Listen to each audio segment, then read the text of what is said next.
Hello. Welcome to Saber What Ifs, where you can get your daily dose of what if content.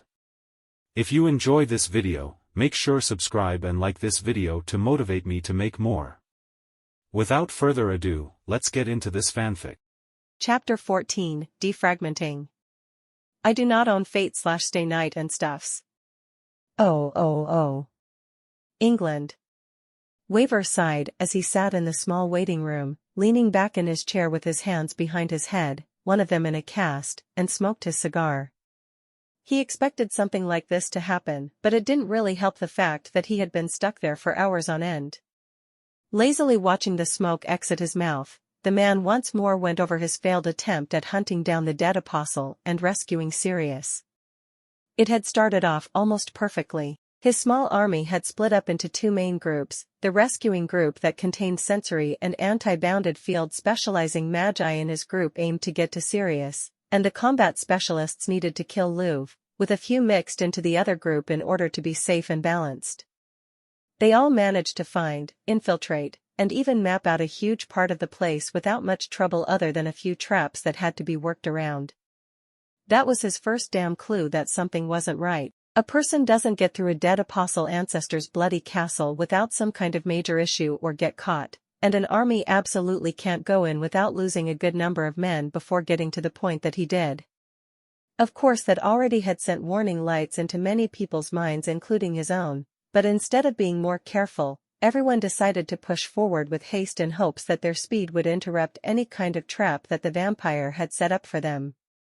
20 minutes into the operation and inside the castle, Waver had been sweating bullets, but he had without a doubt found Sirius' location just behind a rather strong fortified magic-gated area of the castle. Sirius. Answer me, you old drunk. Let's go before things start breaking here. Waver? Shit, lad, your ta one tat actually found out 'tis place and came ta get me? Of course I did. Now hurry up and... Tears no time, lad. Get ta hell outta here. And warn ta association. Can't leave cause of a geese and ta blood sucker got one ex-wife of a knee breaker of a weapon 'tis time. Wait, what? You signed a geis? Why the... Boom, what the hell was that? I'll make it short. He has a noble phantasm, lad.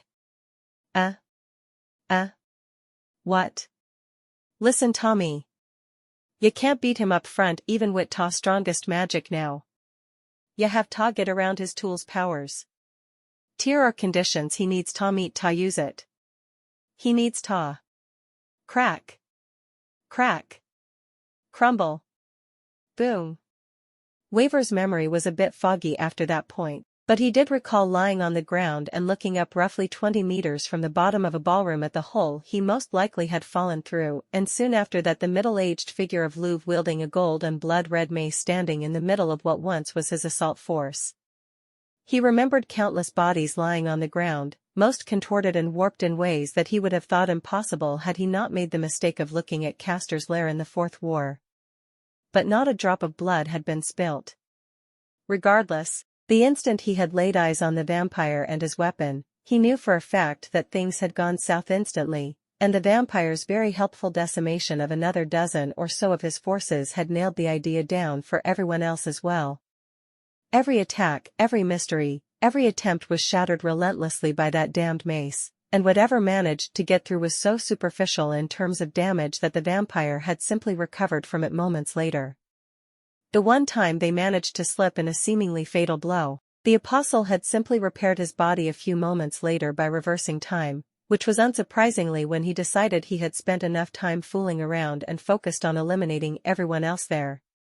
He had wisely, albeit a bit frantically, called the retreat at that point, followed by turning around and jumping out of the fairly elaborate stained glass window.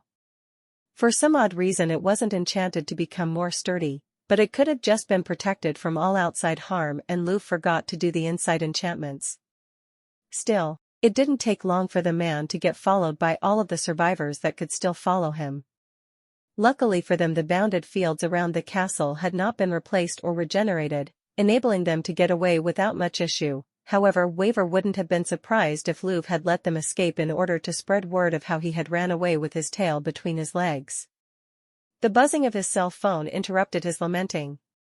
Once more, he had to thank Sirius for his ingenuity with crossing modern technology and thaumaturgy. Otherwise there would have been no way that he would have been able to get a signal this deep inside the clock tower. A quick glance at the screen told him that it was Bizette. Hopefully she would give him some good news that he could put his heart at ease before being sentenced to whatever torture the association would give him. "So how was your trip?" he asked in a somewhat casual tone, trying to play off the fact that he would probably die soon. Yes, I know that the plane ride is long. How could you get lost in?" He paused as the woman continued talking and frowned. "So I was right? Both of them?" He closed his eyes. "No wonder we didn't see them in the castle. I was right to send you." He was so focused on the conversation that he never noticed the queen walk into the room, staring at him with a cold ire for not noticing her. "And the daughter? You have got to be..." Waver moaned as he rubbed his forehead, feeling a massive headache coming before freezing completely. "I'm sorry, but that's something I can't talk about. Trust me when I say I was only helping him, no. I don't think he knows about it, though he has shown occasional signs of using it subconsciously." He paused and looked up, noticing Lorelai's cold glare on him, making him begin to sweat and pale a bit. "Can you please just go over the rest very quickly? I'm fairly certain that I will die if this isn't quick." "No, I'm absolutely serious. The queen is less than 3 feet in front of me." "I know, yes, that bad. Okay, yes, well at least you killed one of, you took him to who? I do hope you finish soon." The woman in front of him stated calmly, "I have other tasks that need to be dealt with today." Waver grit his teeth. "Listen, I have to go. Don't tell anyone what you found out, and keep an eye on that man at all times. Don't you dare trust him, and, you actually know, how on earth, never mind. Just don't do anything Shirou would do. Please. Hopefully I'll live long enough to talk to you later. Stay on your guard. Bye." He turned off his phone, put it in his pockets, and rested his head in his good hand, looking at the queen with the eye that wasn't covered. "So I know it isn't worth much, but I've just received word that the daughter of Louvre is dead." The woman in front of him didn't change her expression in the slightest. "Funny, I assumed you were supposed to be hunting the father, not his weak children." Waver wasn't surprised by the lessening of pressure. A dead vampire was always good in the queen's books. An unidentified noble phantasm tends to do that to plans, my lady. "So I've heard." Lorelai somewhat admitted, though her tone didn't seem to convey the same message. "Though to be frank, I am having a difficult time believing that a single tool would enable a vampire such as the one you hunted to take down a force of your size so easily. When I initially heard of what happened, I came to the conclusion that you were simply an incompetent leader." She looked at Waver's outfit, a standard suit underneath a rusted red trench coat and a dull gold scarf draped over his shoulders. "Perhaps you were emulating some arcane and impulsive fool too much." Waver frowned. He was used to people insulting him, but things were different when someone insulted the person he respected the most in life. "If you had read the reports carefully, my lady, you would have known that said weapon was capable of disrupting and nullifying any thaumaturgy with ease. When I first laid eyes on what he did to my assault force, he was still merely testing out the full effects of its power and not truly taking any of my men seriously, meaning he acquired it recently. Projectile-based, field-based, contact-based, spiritual-based. Nothing could stand against a mere tap of that thing. Combined with his enhanced body and his greater-than-recorded regenerative abilities, there was little hope of us defeating him in the first place. To be blunt and perfectly honest, my lady, I doubt you would be able to overcome this issue yourself." The Bartholomewo's eyebrow twitched, showing Waver her first new facial expression since meeting him. "I do hope you have reason to assume this, Lord Elmeloy, otherwise the Archibalds will soon have to look for a third of your title." Waver didn't break eye contact. "I was a master of the Fourth Grail War. I know what real monsters in human skin look like and what powers beyond management should feel like." "You are indeed a terrifyingly powerful and strong person, yes, But unlike other magi, you are not off my scale of measurement, because I was once standing even closer to a man who dwarfed even you in terms of power and sheer presence. One who would have killed me on a mere whim had circumstances not been exactly what they were at the time. He closed his eyes and sighed. By yourself, you are indeed more than enough to take down Louvre, even when his children are around. I'd even hazard to guess that you would be able to do so during a full moon. I am not flattering you. That is merely my observation. Go on. The brown-haired woman stated. I am eager to hear your excuse. However, he continued, this noble phantasm, he changes the rules of engagement drastically. I have heard of your unparalleled proficiency with wind thaumaturgy, taking basic theories and spells to their utmost limits with devastating results, and I admire that, as I too am a practitioner of basic theory to maximize results. He shook his head. Unfortunately, such an approach is inapplicable against him now. Mere power is not enough to get past this tool, and even if we got a lucky shot and his own powers have advanced enough that he can recreate his body fast enough that we would not get to his body to seal it away in time. Our magic in itself is a workaround aimed to altering the natural law. That mace can assault the internal workings of its target, and when aimed at magic, it bypasses the effects and deals damage to the cause, which in turn causes the spell to collapse on itself. Then what would you suggest we do then?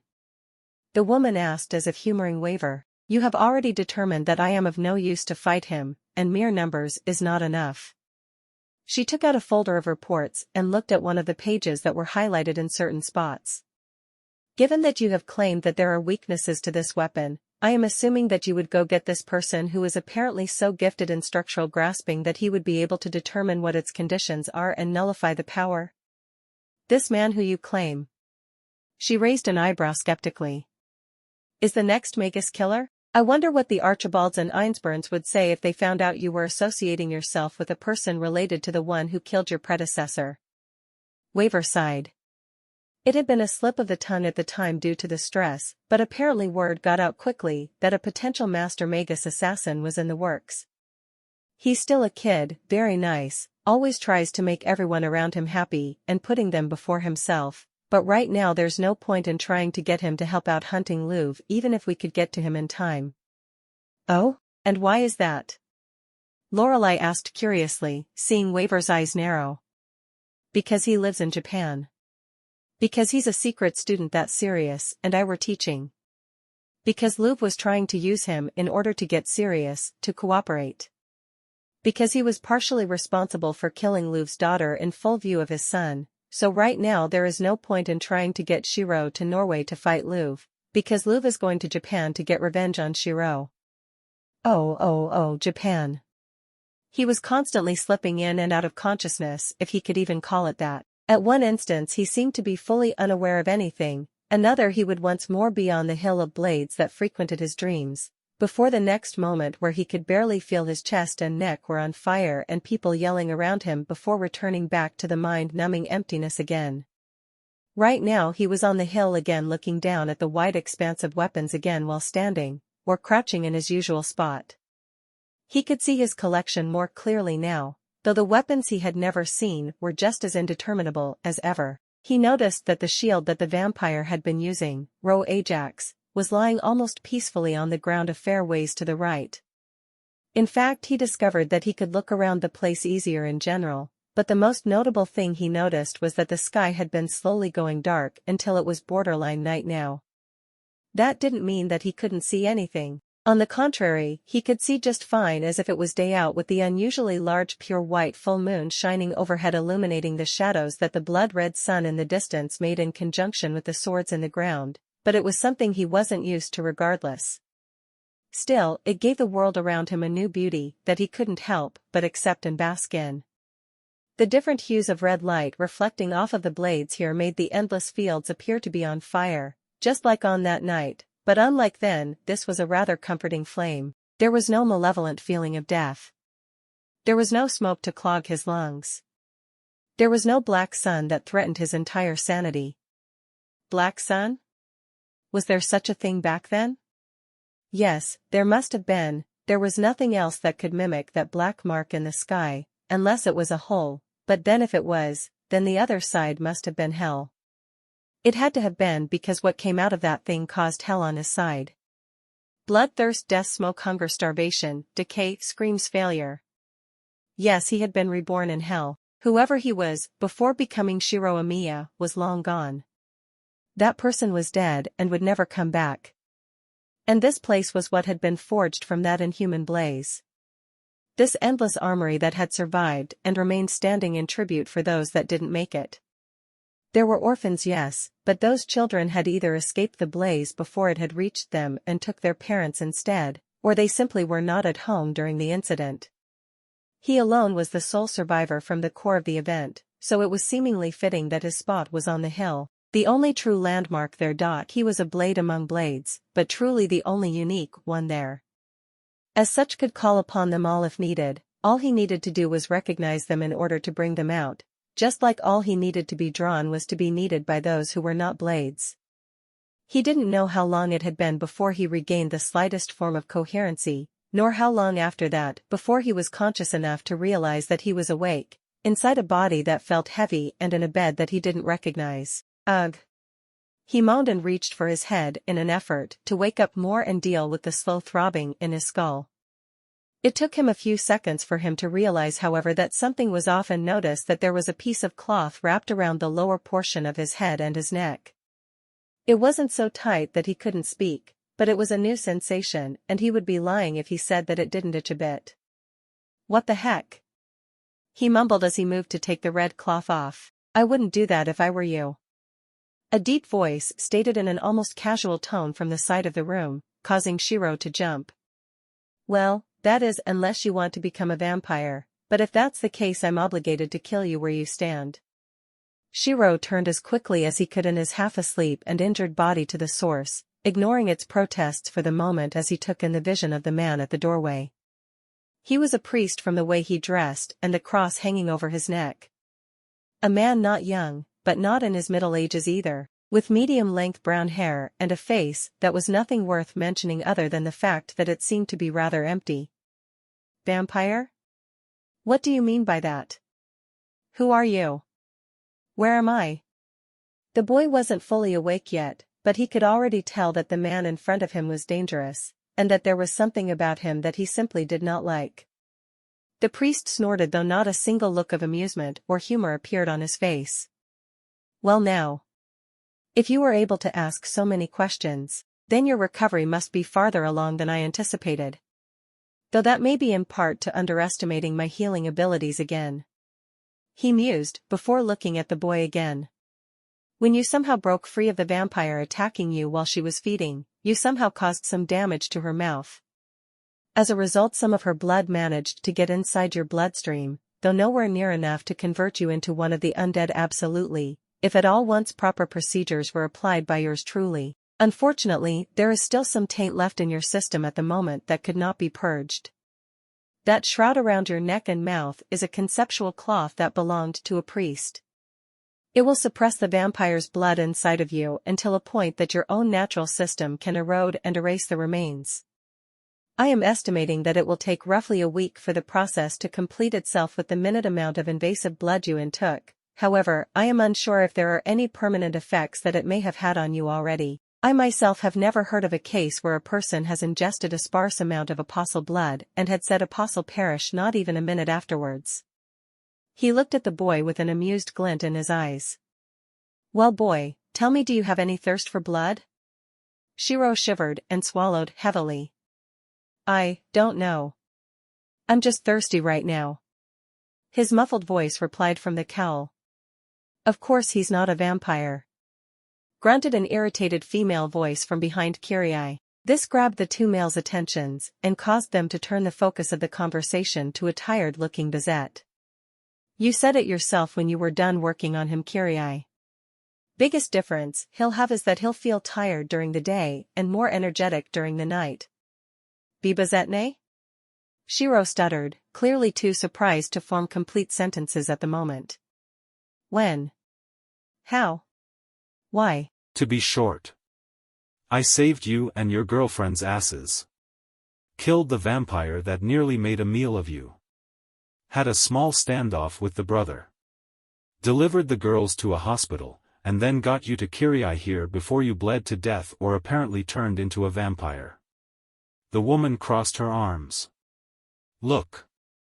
I know you're a selfless idiot, but next time can you stop and think before you put a sword to your jugular? You should have killed him. The boy frowned, remembering what had happened to Shinji. No doubt Sakura is still either in shock or in hysterics from the event. Why are you even here in the first place? Because apparently Waver thought it was better for me to protect you than hunt down the vampire's father, Louv. Louv. The priest mused. I remember that name. A fairly recently assigned apostle ancestor if I am correct. And more dangerous than expected if what Waver hinted was right. The enforcer sighed. Since it sounds like he couldn't beat the guy and I killed his daughter, I wouldn't be surprised if he comes here soon. Wait. Slow down. Shirou grabbed his head. I can't keep up. He breathed heavily and exhaled slowly. Okay. I did something to the vampire that was maiming me. I got knocked out and got some of her blood in me. Bazette killed her. The brother got away. Tosaka and Sakura are safe and healed, and you took me, wherever here is to get healed by this, priest named Kiri. The boy slowly began to sweat as he looked at the man with a newfound fear. We're in the church in the city, aren't we? Bazette didn't seem to notice the boy's sudden change of mindset and nodded. Yeah, I actually know Kiri from a few hunts that we had together in the past. Imagine my surprise when I found out that his base of operations was here of all places. Small world, isn't it? Your father has told you about me. Kiri stated.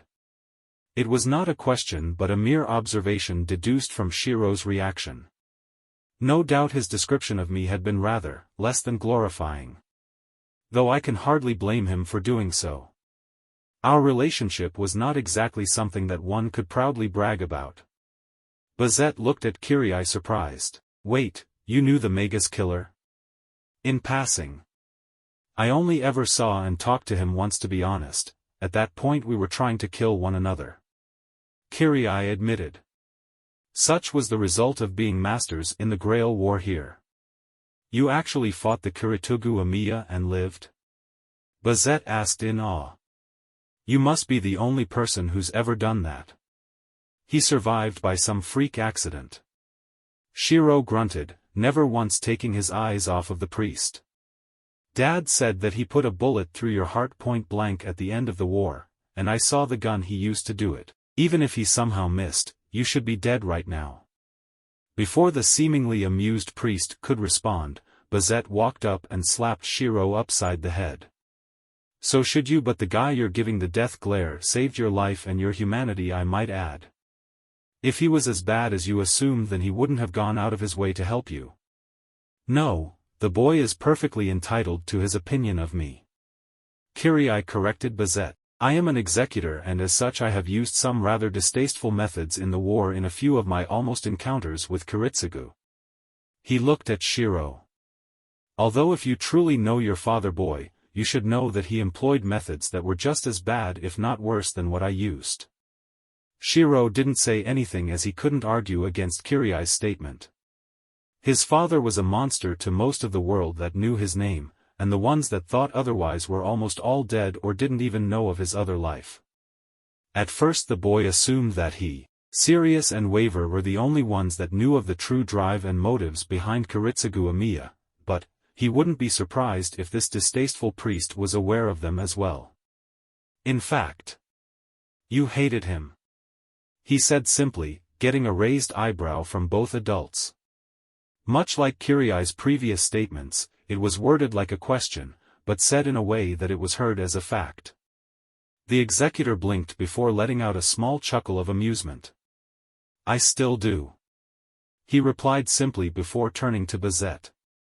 He is good to leave now. Just make sure he doesn't take the shroud. Think of it as a thank you gift for keeping my charge alive through this incident. Before walking out of the room he turned to Shirou one last time.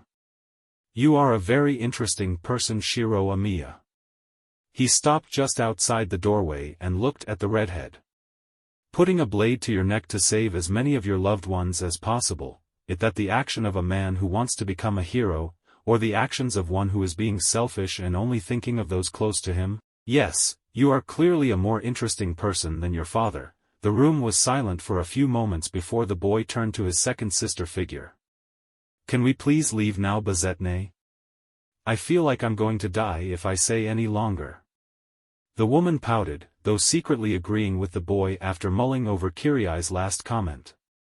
She knew the man was a bit sketchy at times, but this one took the cake. Fine, fine.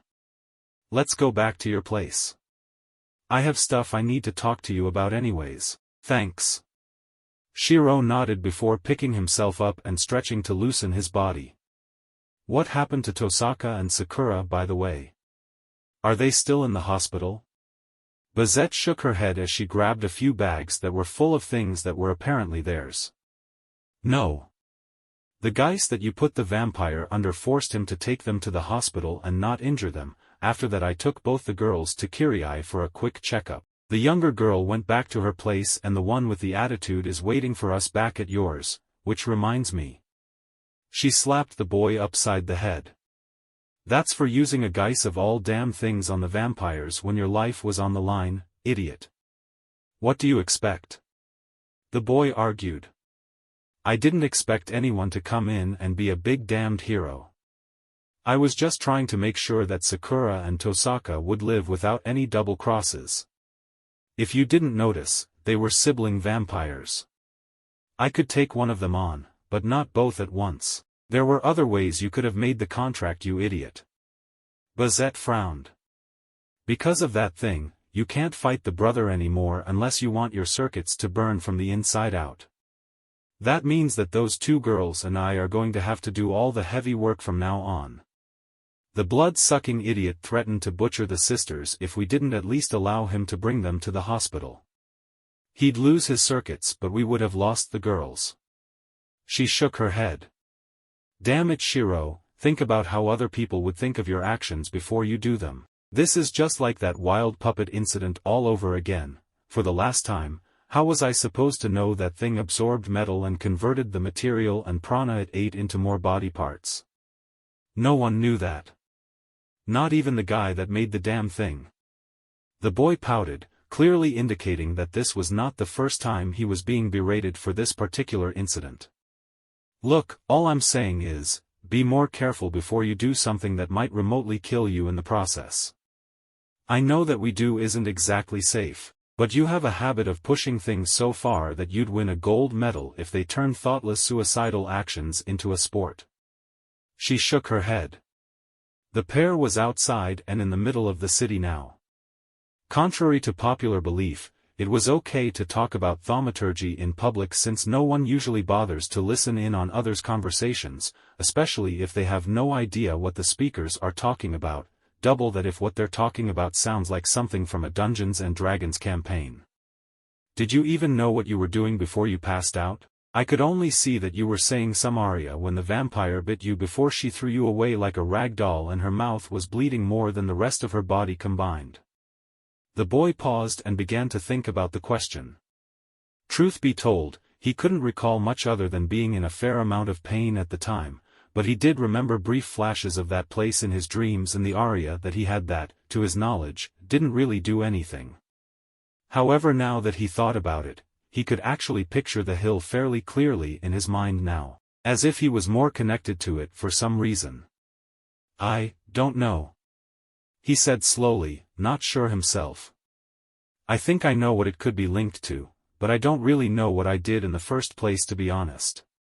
He looked at his hands as if seeing something that he forgot was there all along. The elder of the two looked at the boy skeptically before sighing and rubbing her temples.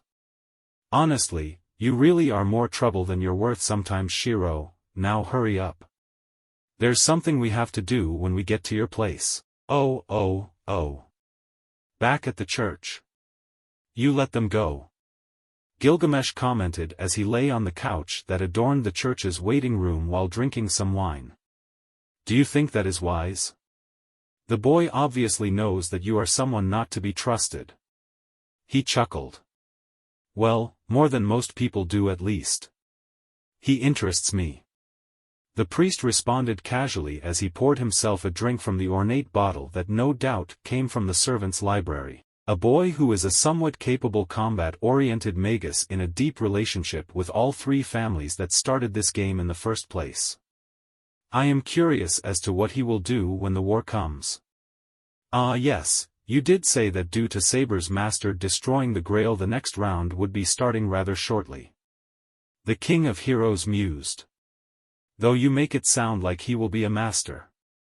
That girl you care for, Tokiomi's daughter, is supposed to be a master too due to her being the only member of her family left to participate, yet her command seals have yet to show themselves. He drank some more.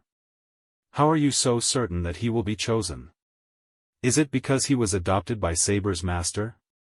The priest looked emptily at his cup and saw his reflection staring back at him with lifeless eyes.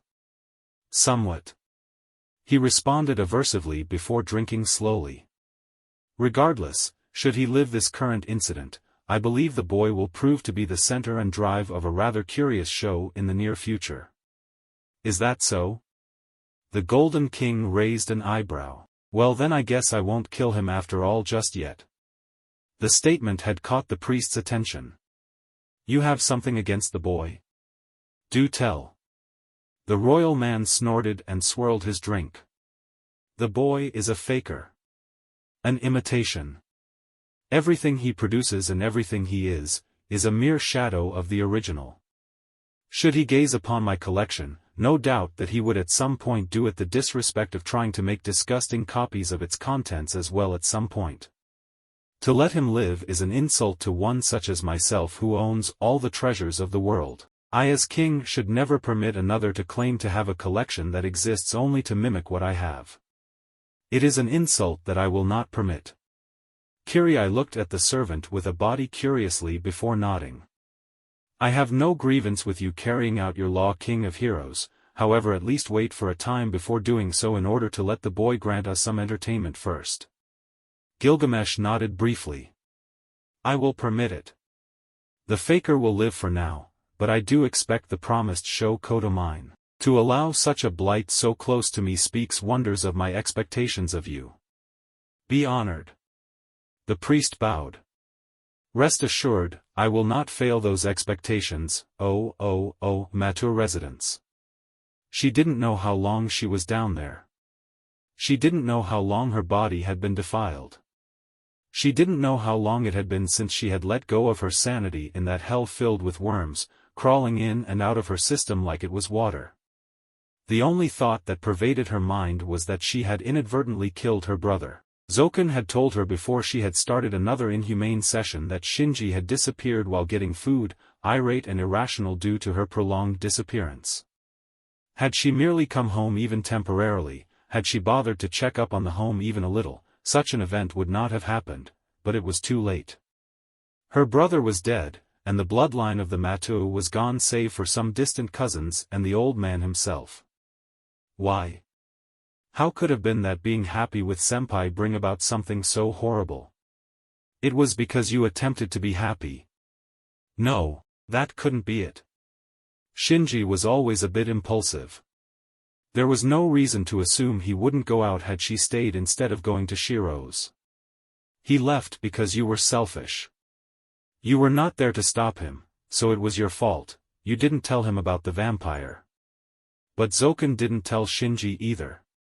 If she had to bear responsibility, then her grandfather must have been equally responsible. But the odds of him surviving would have increased had you not been selfish. Say and believe what you want, yet the result will never be known now due to your carelessness. Her mind slowly began to regain comprehension of the world around her as the worms slowly parted for the old man walking to her. The stagnant air was thick with decay and sex from the ritual that was commonly held reverberated with silence as the old man and the girl stared at one another for a time before the elder spoke. It was not your fault. He spoke plainly, causing the girl's eyes to widen. What? Sakura's hoarse voice asked in surprise. You cannot be held responsible for Shinji's death, Zoken stated. The boy was impulsive and stupid. Even if he was as proud as can be of his lineage, the inability to do anything about it meant that he was not only a failure, but a fool as well. He walked around the girl slowly, his cane tapping against the ground at a slow rhythm. No, if there was anyone one would have to blame in this situation, it would be that Emiya boy. And no. Sakura feebly protested. She could handle the torture, the guilt, the punishment that came with Shinji's death, but she could not bear to think of what could happen to Shirou if he was brought to her hell. Zoken paid her no mind. I know that those distasteful vampires are here for the boy, and he is the one that tempted you into leaving the house for so long, though that did bring some unexpected progress with your advancement in bounded fields. He sighed wearily. Once this whole mess had been dealt with, I will have to speak with him about taking responsibility for his actions. He looked at the girl who was looking at him pleadingly, a look that he had not seen in her eyes for several years. It seemed as if he was making progress already. Do not worry, Sakura. The old demon assured the girl. I will not harm or corrupt the boy. He has proven himself to be quite an interesting specimen. I am merely going to enlist him to provide some services for us. Emiya residence. A reality marble. Generally, it is used to refer to the alien common sense of demons, in that it is how demons perceive reality and how reality marbles themselves are the natural abilities of demons and elementals. It is theoretically possible for humans to achieve this as an innate bounded field, though generally only in the cases of powerful beings like the 27 dead apostle ancestors and the greatest, and thus most likely twisted, of magi who have spent years upon years researching. In fact, in recorded history there have been at most 7 pure-blooded humans who have managed to achieve it. This ability is a subcategory of marble phantasm, but rather than reshaping the natural world at the user's will, reality marbles allows only for the creation of a set world that defines the practitioner, applying rules that are not of Gaia's making. It can be said that they can surpass marble phantasms, as they are capable of affecting things not of nature. It is a magecraft that comes close to being real magic, and is a category that was banned by the association for the sole reason that most magi attempting to study it go insane. Rin Tosaka frowned as she once more went over the more in-depth definition of the forbidden magic, constantly going over the one part that left her with a hollow feeling in her stomach. It is used to refer to the alien common sense of demons, in that it is how demons perceive reality. The more she read that line, the more memories of Shirou's odd behavior surfaced. His declaration that he was a broken human while holding a sword to his neck. His constant trait of getting between her and the vampire without even hesitating and pushing her out of the way of harm.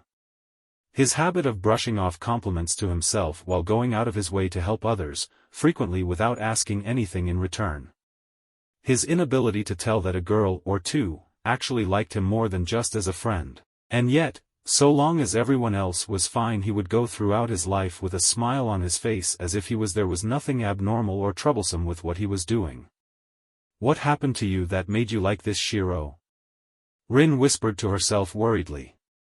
Are you suicidal, or are you really just ignorant of the value of your own life? My body is made of blades. If what the vampire said was true, what sort of twisted world truly dwelled inside her friend? The sound of the front door opening interrupted the Tosaka from her musings and prompted her to hastily put away the book she was reading among the pile of things she had brought from her house after being quickly treated by the priest. It was still somewhat difficult to move on occasion, but the stiff feeling would pass soon. Kiri was a hack at many things, but his healing capabilities were first-rate. We're back. Bazette shouted as she walked into the living room with Shirou right behind her, the rust-red shroud still wrapped around his neck, mouth and nose with the ends going down his back, making him look like some sort of ninja impersonator. The brunette in the room stared at the redhead for a moment before snorting and putting a hand to her mouth. If she was perfectly honest, she was stuck between amused and somewhat awed. It was actually a pretty good look for him if she would ever admit it. Pfft, nice look, Emiya-kun. Are you planning on doing nightly patrols as the Crimson Blade to thwart the forces of evil? Huh. Very funny. The boy glanced at Rin unamused. It was either this or risk becoming a vampire. I would ask how you are doing, but if you're well enough that you're making fun of me at first glance then you must be fine. Rin stopped laughing at Shirou's reply and pouted, crossing her arms and looking away. I was only complimenting you. If that is how you feel then I'll just not say anything when I think of something nice to tell you. For some reason. I doubt that will change our conversations much. The boy stated more to himself than anyone else. The two were snapped out of their glaring contest by Bazette's laughing. Hee, oh man, you two are acting like an elderly couple. No, we are not. The teens replied at once, not bothering to recognize the fact that they did so in perfect synchrony nor that it only made the woman laugh even harder. Sure you aren't, huh? The enforcer chuckled. Why you? Rin growled, calling upon some mana to cast a small spell to quiet the woman.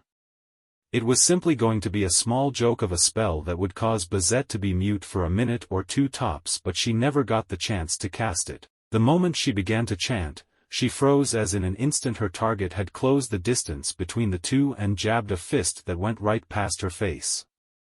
F fast. She managed to breathe out as she stared into the sharp and deadly eyes of the Fraga. Stupid idea. Shirou shook his head, unsurprised by the woman's sudden speed and reaction time. Nei-san is one of the best enforcers the association has. I don't even compare to her in close combat. Without her teaching I wouldn't have done nearly as well against the vampire as I did. There's a reason why the brother vampire didn't try to go against me after I killed the sister girl. The eldest one there smiled confidently as she slowly pulled back her arm. I don't need my noble phantasm in order to beat most of my targets. Point taken. The girl swallowed heavily, noticing several glowing runes on the woman's shoes and gloves.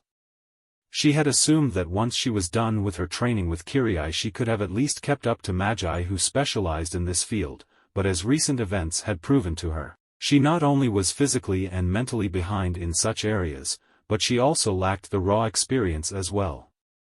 Since we're on the subject of firepower, I think now might as well be as good a time as any to give Shirou a needed boost for oncoming events. The eldest one there stated, mirth gone and replaced by a no-nonsense woman who belonged in the suit she wore. Both of the teens blinked before Shirou spoke up. Huh? Wait, didn't you say that I couldn't fight anymore because of my geis? You can't fight the brother anymore. The purple-haired woman corrected. However, I wouldn't be surprised if the father would come here soon to get revenge, and he is unfortunately a dead apostle ancestor, albeit a recently made one. Rin blinked a few times before raising her hand. I'm sorry, I must have misheard you. I could have sworn you just said that a dead apostle ancestor was coming to kill us all soon. That's exactly what I just said. And worse is that the association just attempted to kill him and failed miserably, so the odds of getting back up to deal with him soon are close to none. The enforcer frowned. That being the case, I've decided that we're going to take drastic measures. She glanced at Shirou with a look of pity and finality. Very drastic measures. How? The teen asked with a stiff tone. We probably have at most a week before things get bad. Training won't help either one of us now. I know. Bazette relented. So we're going to have to get some weapons to boost our power. Weapons? Rin asked. You brought weapons with you? The woman shook her head in denial. No. We are simply using ones that have merely been forgotten or hidden here. Weapons that are already here? Shirou repeated. You can't possibly mean Dad's. No. Bazette interrupted Shirou. I'm talking about weapons that were made for you and you alone, Shirou. I'm talking about weapons that your father left for you in that box that you got when he died. The boy blinked in confusion before he remembered what the enforcer was talking about. The box? That thing? I haven't thought about that in years. It wouldn't open or budge or anything. Bring it out. Waver told me how to open it. The woman ordered calmly. Shirou didn't know why, but for some reason he felt a small feeling of uncertainty as he followed Bazette's orders. Maybe it was because he was receiving something that he never knew he had, maybe it was because his father had left him weapons, maybe it was because he knew that deep down whatever he received, it would not be from Shirou Emiya, but the magus killer, but regardless of what he felt, he didn't act on it as he walked casually to his workshop, the small shed that he performed most of his high-level miracles that he didn't want anyone to see until the time was right. In one of the back corners laid the box. Long, wooden, and otherwise easy to overlook and covered in dust. It wasn't heavy, but it wasn't light either. Picking it up, the boy took it outside to get it opened. "Dad, did you really make me weapons?" The boy thought worriedly. "After all the effort you made to try and make me live a peaceful life, what did you know that I didn't? What had you so scared?" Before Shirou knew it, he was already back in his home and had rested the box in front of the two females there. "Ah." He stumbled over his words as he realized he was back. "Yeah, here it is. There's some strong magic holding this shut." Rin mused as she looked and poked the box experimentally. Whoever did it knew what he was doing. Yeah. Waver's not really a combat type, but he's well versed in a bunch of odd branches of magic. Bazette nodded as she had a look at the box skeptically. "Well, just to warn you guys, I don't know what's in here either, but whatever it is, Waver made it clear that it's dangerous." She chuckled dryly. He even claimed that he'd rather fight the White Princess alone than let what's in here get into the wrong hands. The White Princess? Rin shivered. "You mean the last remaining true ancestor herself?" "The very same." Bazette nodded before putting on a casual smile. "Though if the rumors about her are true, she's actually a pretty fun person to kill time with." She turned to the box again and took out a piece of paper and read it. "Okay then, enough clowning around. Let's see what's inside this thing." She took in a slow breath and cleared her throat. "Unlimited blade works." Shirou shivered as the words resonated deep in his body for some reason, so much so that he didn't pay attention to the small flash of prana that indicated that the spell locking the container had dispelled. "Well, so far so good." Rin muttered. "Nothing's trying to eat us or blow us up yet." "Speaking from experience, I take it?" Bazette asked almost humorously. "Almost got absorbed by one of my father's spell books when I was a kid." She replied without shame. "When I was finally strong enough to use it, first thing I did with it was open it up and close it with half the pages folded." She smirked. "Stupid thing never pushed its luck again." Let it be known that Rin Tosaka is not above installing fear and misery on inanimate objects. Shirou sighed as he opened the container to see the contents, and froze as all the information about what was inside flooded his mind.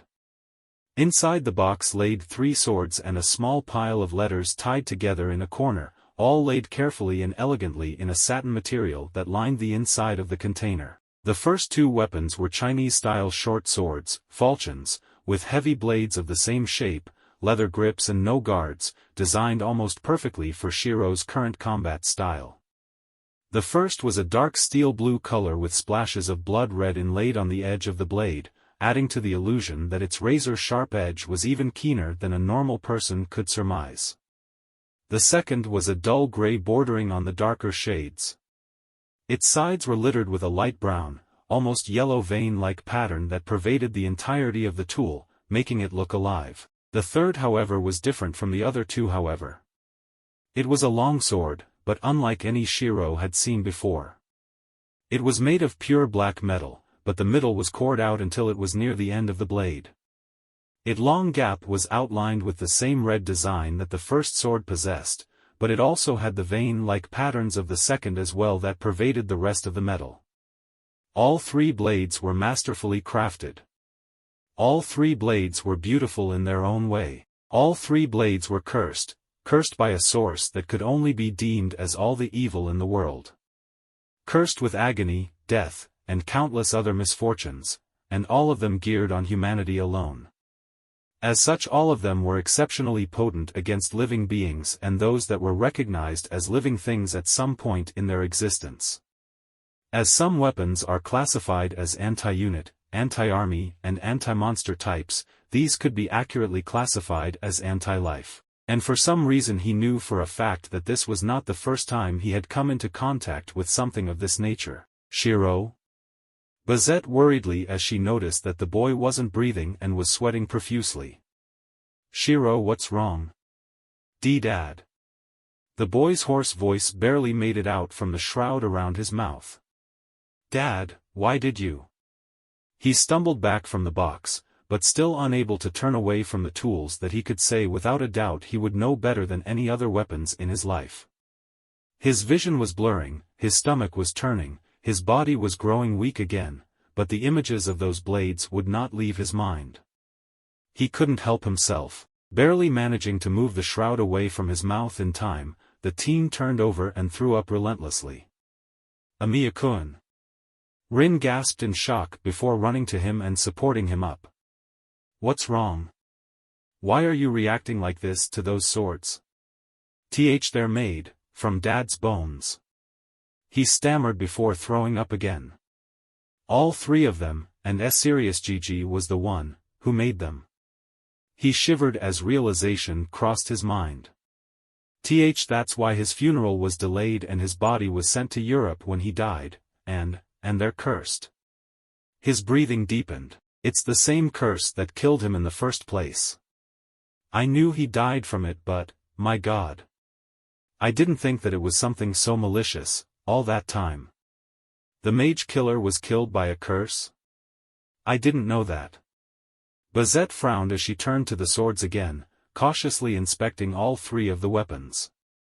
Now that she focused her senses, she could feel the dark magic residing in all of them. Knowing Sirius, he made the weapons such that they would not affect the user and deal more damage to the target. Probably inscribed some runes into the grips in order to prevent the magic from traveling down to the grip, but regardless, the weapons made her uneasy. No wonder Waver was so determined to keep these out of the wrong hands. "I don't know what they do yet, but I can still feel how dangerous they are." "Emiya-kun." Rin started to speak, but quickly realized that she didn't know what to say. Instead, she did the only thing that could come to mind and tried to hold him up from the side, supporting him as much as she could. "Please calm down," she whispered behind him sadly. To be frank, she couldn't imagine what Shirou was going through at the moment. True, it was not uncommon for some magi to sacrifice themselves in order to produce an item or magic that would enhance their future generation's potential. However, she had never heard of a cursed man converting his remains into a weapon that somehow managed to retain the same aspects. It was even worse when she factored in Shirou's ability to delve into nearly all the secrets, histories and components that a bladed tool had. The sight of the weapons had given the boy the true measure of how much his father had suffered before his demise and the nature of his suffering as well. In short, he had a full record and understanding on how his idol died over the course of years.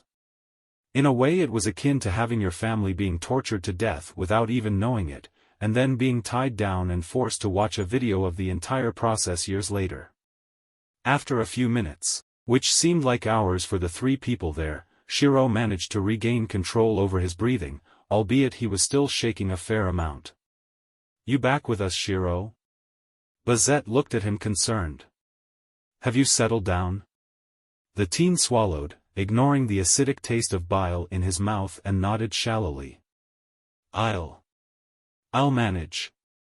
He rasped out tiredly, though his tone indicated that he was still very shaken up from the rush of disturbing information. Rin gave him a pitying look and finally let him go. Not wanting to look weak, however, the girl got up and sighed frustrated, glaring at the puddle of vomit that was lying on the ground. "I'll clean that up. It's not like you're in any condition to do anything right now." "Thanks," Shirou replied, still breathing heavily with glossy eyes. 1 hour and some cleaning later, the three magic users were back in the living room and staring at the contents of the box. Shirou was still more than uncomfortable looking at the tools, but after he got over his initial shock he had managed to regain enough control over himself to not freak out anymore. So now that we're nice and calm again, can you please tell me what these things do? Bazette asked firmly. They're cursed, yeah, but that alone doesn't make them strong or dangerous enough to turn the battle in our favor. There must have been some other reason why your dad told the old drunk to use his bones to make these things. Shirou didn't respond at first before sighing and looking at the girls. Dad had a dual origin. Severing and binding. To be blunt, the first is akin to cutting something through completely while the second is similar to tying things together. Used at once, you could say that the instant effect is like cutting a string and then tying the ends that were just cut to one another. It's still a single piece of string, but there's a bulge where the knot is, an irregular and irreversible corrosion. He scratched his head frustrated.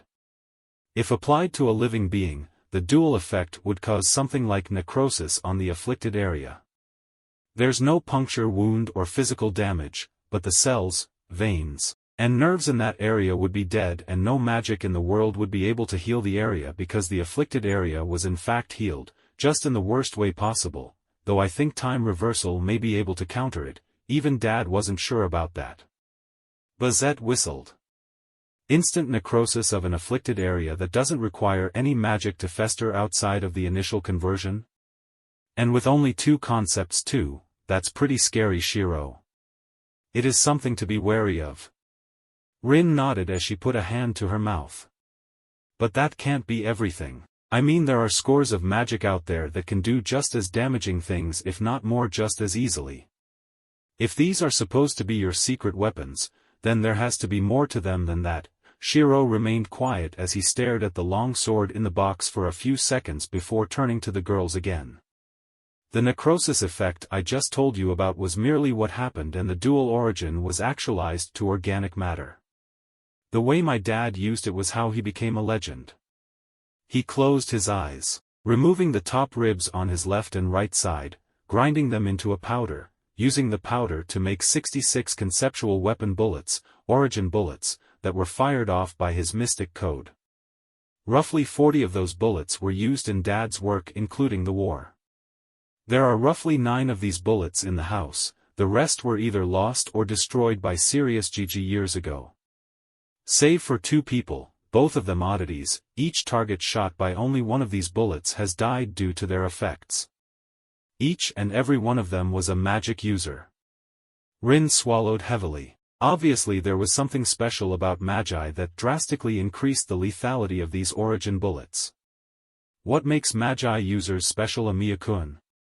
If they don't attack the flesh when they actualize in battle, then what would? Her eyes widened considerably as she thought of the only other thing they could affect. The thing that separated magi from normal humans. Unless, but then. Magic circuits. Shirou frowned bitterly. When they come into contact with an opposing mage's thaumaturgy, the origins are applied to that mage's circuits, severing all the ones that are active at the time and then binding them all together just as quickly. You can think of the effect as something similar to pouring some water over a Real circuit board when electricity is running through it. Once the effects are finalized, the opponent's prana would run wild in their body and tear them apart from the inside out. Damaging muscles, organs, nerves, whatever is linked to their circuits is now tied into the destruction. Even if the target does survive by some kind of miracle, they would never be able to use magic again, let alone regain full control over their body. Bazette shivered. Holy, no wonder he managed to take down all his targets. Most magi are old-fashioned and depend completely on magic to deal with their problems. If he could even take out half of his target's circuits. No. Shirou shook his head. Dad was efficient and pragmatic. When he used one of those bullets, he made sure that they were using as much prana as possible at the time. How did he do that? Rin asked, almost too scared to know at this point. The boy rubbed the bridge of his nose. The gun Dad used to fire off those things was designed to fire massive, powerful bullets. In terms of raw firepower, they are even stronger than magnums. It's originally designed for hunting big game, not combat, but the way Dad used it, that fact didn't matter. His normal strategy with it was to first shoot at his target with a normal bullet. Even one of those was normally strong enough to penetrate most magic defenses with the amount of power behind it. After that, he'd determine if he needed the origin bullet from the way his target dealt with the original attack, what he surmised they could do, and if they were still alive at that point. Then after a while and he brings out the gun again, they would think that he's shooting them with a strong but normal bullet and react by most likely putting all their energy into a spell that would block or at least deflect the oncoming attack, inadvertently setting themselves up to get fried completely from the inside. Bazette concluded with wide eyes. No wonder he always killed his target. The stronger they were, the more likely they would get killed by their own circuits. And he just gave Shirou swords made from his bones. Rin stated as she turned to the box again with wide eyes. Unlike his dad, Shirou isn't limited by how many bullets he has. Shirou, right now you're an even bigger threat to any magus than you, Dad. Shirou snorted and shook his head. I doubt it. Dad wasn't a one-trick pony. He only used his code if he decided that there was no other efficient option. Even if I have more firepower than he does as a magus, in terms of sheer experience I'd probably be dead 10 times before I even knew he was near me. He closed his eyes and recalled several of the stories his old man had told him after he finally came clean about his past. Some of the things he's done. No, I wouldn't stand a chance in hell against him if he actually wanted to kill me now and was still alive. But your potential as of right now says you could be greater. Bazette frowned as she thought about Shirou's threat level should he truly master his magic. You better not make any mistakes, kid, because the moment you even hint that you're going down the wrong path I'll kill you myself. I'm not even going to try to risk my chances with something like that under your belt. I don't blame you in the slightest, Naysan. Shirou laughed bitterly. I'd do the same thing if our positions were reversed. To be honest, I doubt I have the nerve to use them. Wait. Rin interrupted. If that one conjoined dual origin ability is so special, why are there 3 swords there? Because they all do different things. Shirou pointed out almost offhandedly and glanced at the box again. Only the long sword has both of my dad's origins in it. The Chinese blades somehow only have 1 each. He shook his head. Honestly, I don't know how Serious Gigi managed to separate an origin from a dual origin compound, but I guess that's what we can expect from the best mystic code crafter alive. Unfortunately, that fact has landed us in our current situation. Bazette frowned and leaned back. How long do you think it will take for you to project those things perfectly? We need you at your best as soon as possible.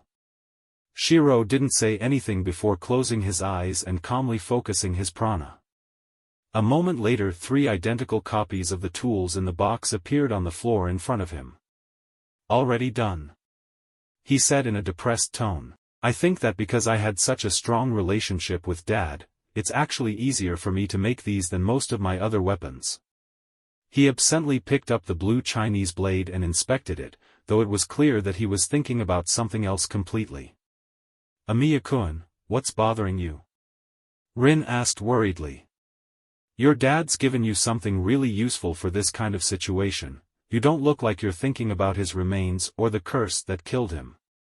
The boy turned the blade on its side so he could see his reflection looking back at him. Tosaka, for a long time before he died, Dad tried his hardest to try to get me to stop picking fights with the local bullies and other kids that started trouble.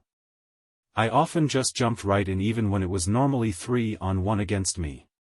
He wanted me to try and live for myself and have a family instead of throwing myself into trouble whenever I saw something was wrong.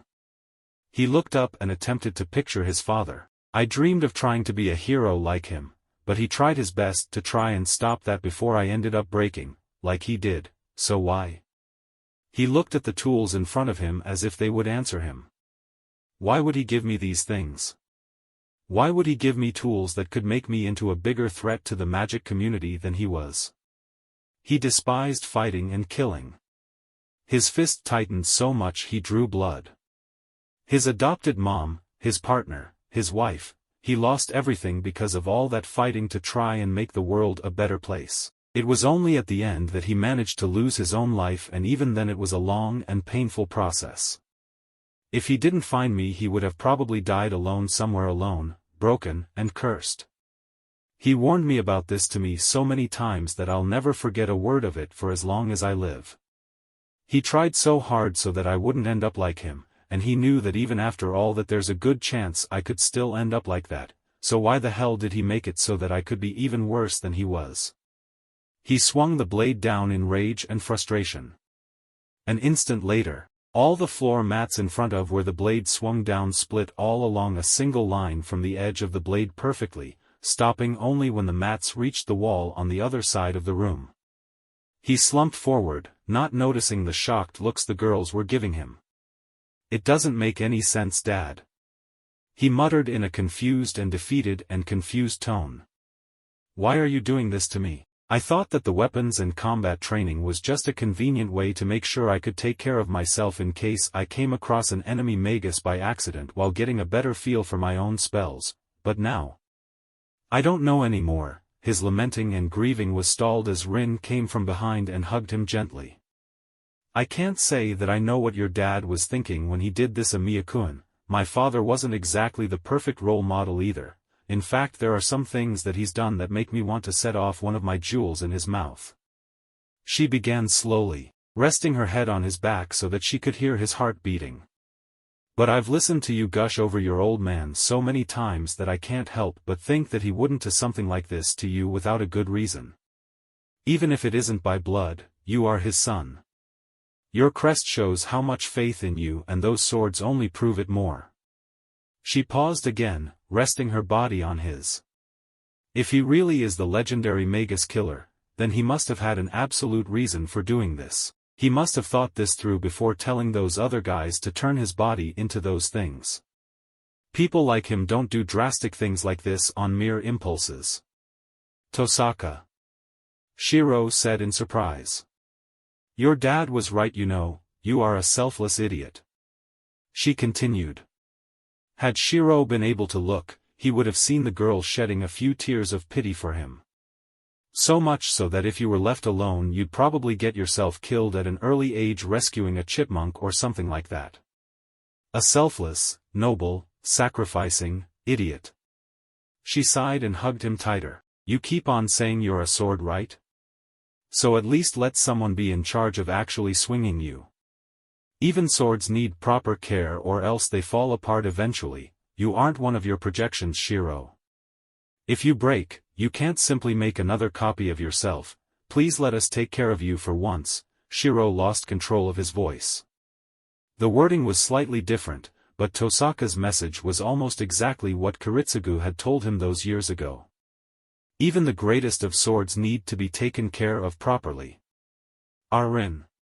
Hey lovebirds, before you two finish brushing off Kiritsugu's intentions with those swords.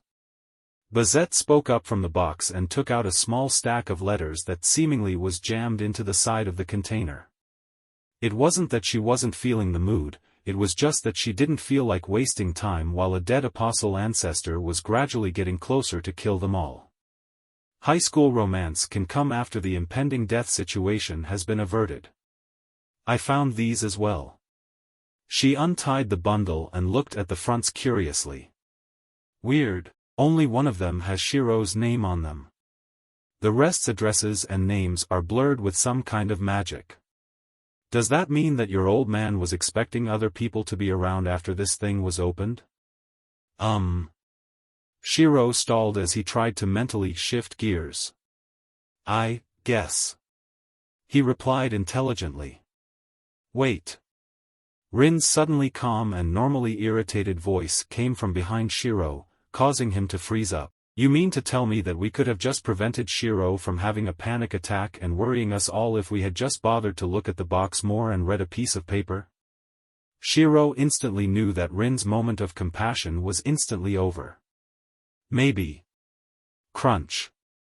Rin's arms around the boy, which had just moments before been in an embracing hug, were now crushing the poor magus in a tight squeeze. Gah! Stop! I haven't fully healed yet. Good. It might give me something to feel sorry for you about. The Tosaka growled in irritation as she strengthened her hold on the struggling boy. After much screaming, struggling, pleading, and some magically enhanced strength on Bazette's part, the room had calmed down again. Okay. So we have the letters, and one is addressed to Shirou. There's magic on the others, so obviously they're intended for specific people or times. The enforcer summarized and crossed her arms in a thoughtful way. So for now, I guess for now only Shirou's should be opened. She looked at the indicated paper lying on the ground in front of them before sighing in a defeated tone and looking at Rin. Come on, I have a feeling that it's not something that we're supposed to read over his shoulder. She turned to Shirou. If whatever's in that letter causes you another panic attack, I swear I will beat you till you have other things to worry about, Shirou. Whatever the heck your old man planned for you, just remember that we'll be here to back you up. You don't have to do everything alone. Yeah. The faker looked down at the letter in front of him. Thanks for reminding me about that. Hey Tosaka. Rin blinked as she walked to the exit of the room. What is it? Shirou stared at her for a few seconds before chuckling and shaking his head. I really was being an idiot. Thanks for helping me out. He smiled widely, though all Rin could see at that moment was his eyes closed and upturned due to the shroud around his face. The girl blushed for a moment before turning away, pretending to be cross. Don't let that get to your head, Emiya-kun. If you do something stupid again, I'll have to use more drastic measures to bring you back to reality. She smirked as the boy's smile dropped instantly. Yes. I think having you serve as a test subject for some of my spells would be a suitable punishment. Her musings were cut off as Bazette grabbed her ear and dragged her out of the room. Come on. You can plan ways to torture your not-boyfriend later. He's not my boyfriend. Rin's voice shouted as she disappeared into the hallway. Sighing to himself, Shirou decided to pretend that Rin's recent behavior didn't exist, at least for the moment. He really appreciated her offer to help him out so much right now, more than even he guessed he did, but at the moment he needed to focus on the letter in his hands. The contents of the message were both shocking and confusing. There were so many things that his father had told him in his post-mortem message, yet there was clearly so much more that was not put on. Warnings. Pleads. Apologies. All that and more littered the letter in the boy's grasp. I do not know if you can ever bring yourself to forgive me. I still have yet to forgive myself for placing this burden on you after all my warnings to not attempt to do something like this. However, I do not have a choice. For the sake of the world, you must be a hero. I only hope that I have done enough to prevent you from turning into me. Regardless of your decision on what you do though, I will understand completely. Just make sure that you don't regret your decisions in the future. I pray for your safety and that you manage to succeed where I failed so many times. I love you, son. Shirou sniffed and wiped the tears coming from his eyes. His father truly was an unsung hero, possibly one of the greatest there ever was. Despite the cruel things he did in the past, he was still an idol for the teen. Even long after he died, he was still trying his hardest to save as many people as possible. Shirou understood his father's plight, his pain, and the reasons behind it all. He understood, yet he still decided to go with the hardest route in front of him, because it was simply the only thing he could see himself doing that would make everyone happy. He would become the thing that Kiritsugu failed to be. A hero, and a human. He put the letter inside its envelope and put the remaining messages inside the box. Much of the information he had gotten was useless now. It was for another time, another war. Instead he began to analyze and perfect the blueprints of the 3 swords that his father had offered his corpse in order to make for the oncoming battles.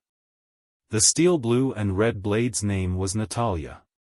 Named after the woman the magus killer considered his mother figure and shot down by his hands in an unfortunate mission. The Blade of Severing.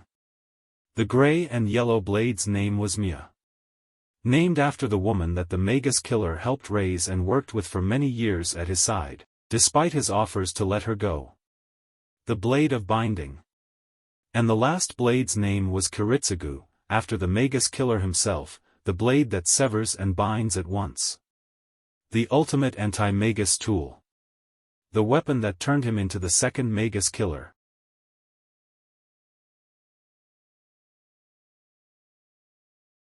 That is the end of the chapters for today.